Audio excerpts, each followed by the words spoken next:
Hello and welcome to another video. My name's Carrie and I am today doing another Truth About Parenting video. And I want to talk about ADHD and having a son that's got ADHD. Now a lot of sort of adults now have come to realise that they also have ADHD, but it was never diagnosed, and have later on gone on to realise that they do have ADHD, because adults can have it as well. With Henry, and I don't know whether I've ever had ADHD, but I did for so long time find some subjects at school where I just did not engage with, where, I wasn't, my maths was always very limited, because even though I've been brought up to kind of respect money and been a little bit ruthless there as well, and I have lost my way, with my financial situation, but now I'm in a place, luckily, that now I do have money coming in, which, is making a huge difference, obviously, but it was also important for me to, stay on top of it. And I don't know whether that is with having ADHD. I've never been diagnosed, but it's something that I have thought about to find out if I do or not, because Henry, my son, has ADHD, and it's basically where they can't concentrate for too long, and has to always be kind of like, when obviously my son in assembly, for example, he always has to have a toy or something in his hand whilst he's listening, because if you don't, that's where he will get up and start running around, being disruptive, not wanting to entertain, the things that he finds unsettling. So he always has to, when sitting down and listening to a story or something, and this is, we often have giggles with my son when I do story time, because literally we just end up in stitches. But also it's because he can't sit. It all depends really what it is, because when we've when we've spoken to the teachers at his school, they said that they would often have to be taken outside to play a game of football, just because he can't stay sitting still for too long, and that's basically it really. But it all depends on what it is, because if anything like helicopters or game show, he will sit down and watch it. But and also I think we need to accept that us humans and children, adult and children, that we're not on this planet to know everything under the sun. I've never gone round in being someone who knows everything. I don't know everything, and I don't feel that's limiting myself. It's just that I believe that you learn every day. Every day of your life you're learning. Something will crop up that you've never expected before. And with Henry, with ADHD, he is the kind of person that needs to be briefed on, things that are, what was happening. So we've done that, we're doing this, and now we've got to go on to that. And if he's given structure, and that's what they were trying to do at his school, was create him a little kind of like a schedule of his own, where they will put the pictures down of so you were doing this, you were reading the book, now it's sitting down time, doing some maths, and then the next thing we're going to do is do a bit of writing, and that's kind of structure that you kind of need to do with kids with ADHD, because they just want to go from one thing to another, and so it can be quite tough, because Henry can have meltdowns, and when he has a meltdown, it can be like, for me, the way of doing it is I've either put some music on or read him a book, because as soon as I've done that, he's then calmed down. And he's a lot more, I think it's also because as they grow, Henry is into quite a lot. He's into buses, he's into helicopters, he's into trains, he's into aeroplanes, so anything that flies and moves, he's absolutely intrigued with. And when we used to walk to school, we would have to leave extra early, which I spoke about before, for him to see how many planes fly over, see a bus go by,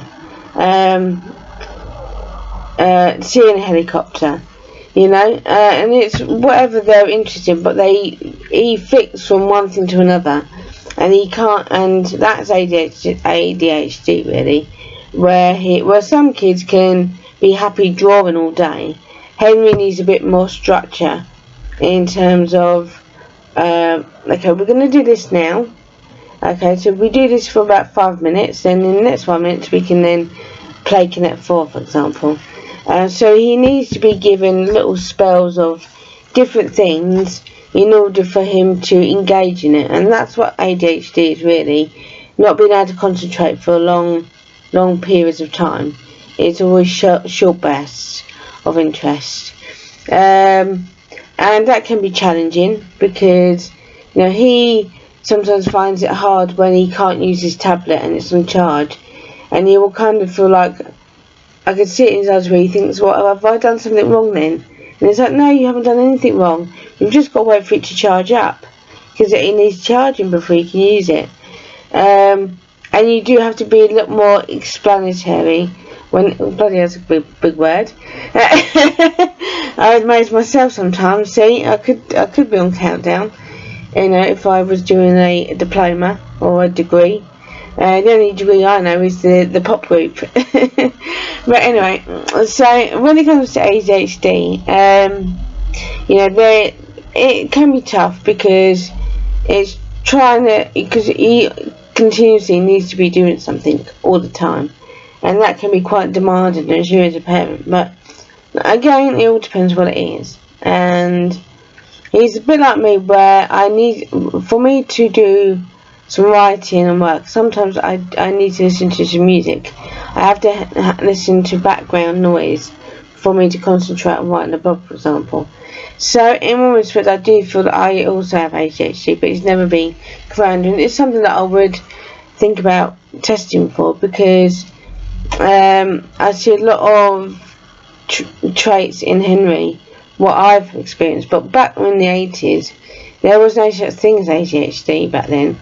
There wasn't a name for it, and this is talking about the 80s, because I was born in 78, so I grew up in the 80s and 90s, and in the 80s there wasn't really any name for things like, anxiety came around about late 90s to the year 2000, it wasn't something that it was called a name. It was just, I saw it as worrying all the time.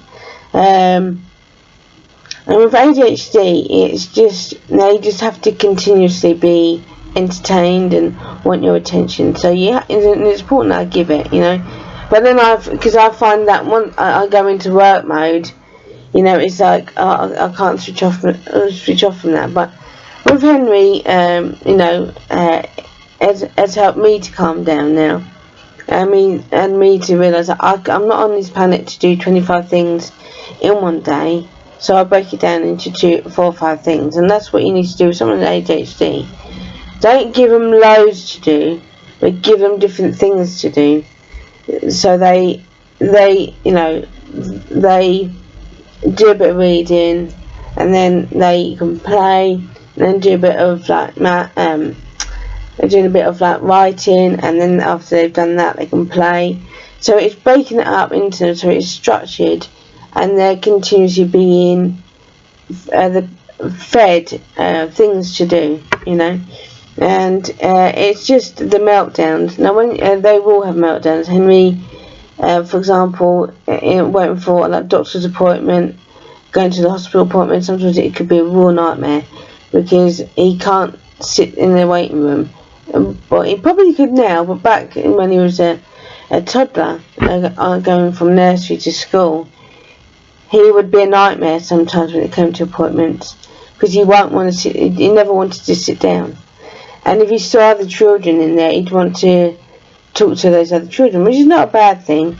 But then he, at one point, was very huggy, and with COVID, I could see he was a bit confused with that, because it was like, well, I was allowed to hug someone last week, why has it changed, and you have to explain to them, well, it's because we need to keep our distance now, Henry, because of, germs, and it's explaining it to them so it's in simple terms, not too technical, that they can understand and think, oh, okay, well, and I will say, just say hello, that's fine, but don't, we mustn't touch, we mustn't get too close, because one thing that he does, he invades your personal space, and I'm still teaching him about that, about personal space, because when you get in his personal space, he does whatever he pushes you away. So it's understanding that you don't like people invade your personal space, so you mustn't do it to other people, and it's getting them to be consistent in their behaviour, anyway, so that's what I wanted to talk about. I hope that's helped you if you've got a child with ADHD. I think diet can have a lot to do with it as well. Henry is very particular when it comes to food, even though he's not a super fussy eater, but he won't touch vegetables, wasn't touching vegetables, but he seems to have been eating more, and you'll find this when it comes to kids, when it comes to food at home, they will be happy with, sausage, chips and beans. When they're at school, honestly, Henry eats more at school than what he does at home. And I used to think, why is that? Why does he not come home and say, oh, I like a salad? Yet at school, he will eat it, but he won't eat it at home. And it used to really kind of like eat away at me, why is that? And I think it's because different environments, because there's other children eating. So he sees another, and that's also a lot for Henry's point of view. He's got a very good photographic memory. So if he sees a child eating some cucumber, then he's likely to follow. He will follow other children, and that's why it's good to have. I would like to have more children, because I think if you've got brothers and sisters, it does help with the next child, because they follow suit. When they're an only child, it can be very different, and Henry craves for socialising. He does, and so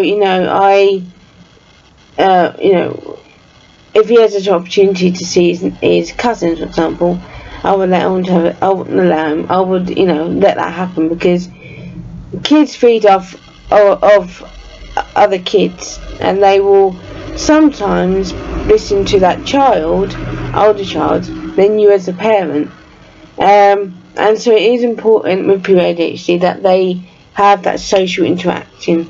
Obviously with COVID it's been a little bit difficult, but it's still, you can still do the Zoom meeting. Henry was dying to do a Zoom meeting, but we don't need to now. But it's doing different things that really helps with the energy, because Henry has so much energy that I'm like, where does he get it from? But I think it's because it's the positive side of ADHD, where he's fully awake, he's fully aware, he will play up and be disruptive if he's something that he really wants. Like when he stays with me where I am now, he will often want to get up around about 4:30, and I'm like, no, I want to go back to sleep, But he will do everything he can to say, no, I want to get up, I want to have breakfast, I want to go downstairs. So I will say, well, let's have an extra half hour in bed, and then we'll go downstairs. And he will do everything he can to make sure I go downstairs. And sometimes he'll be like, oh, but I need an extra half hour, And he's like, no, I want to go downstairs. So sometimes you just got to give in, and I thought, well, I'll catch him asleep tomorrow, That's parenthood for you, and that's truth about parenting, is that sometimes it's best to not necessarily give in, but allow them that option, of, okay, then we'll go downstairs, because then I will have a little doze on the sofa, So and that's the thing about ADHD. They have a lot more energy than kids without ADHD, and it all depends on the child, really. So anyway, I hope you find it helpful. Thanks for watching, and I'll see you next one. Oh, and remember, if you'd like to see more, subscribe if you wish. It's up to you. But many thanks if you have watched this video to this video. So take care, and I'll see you soon.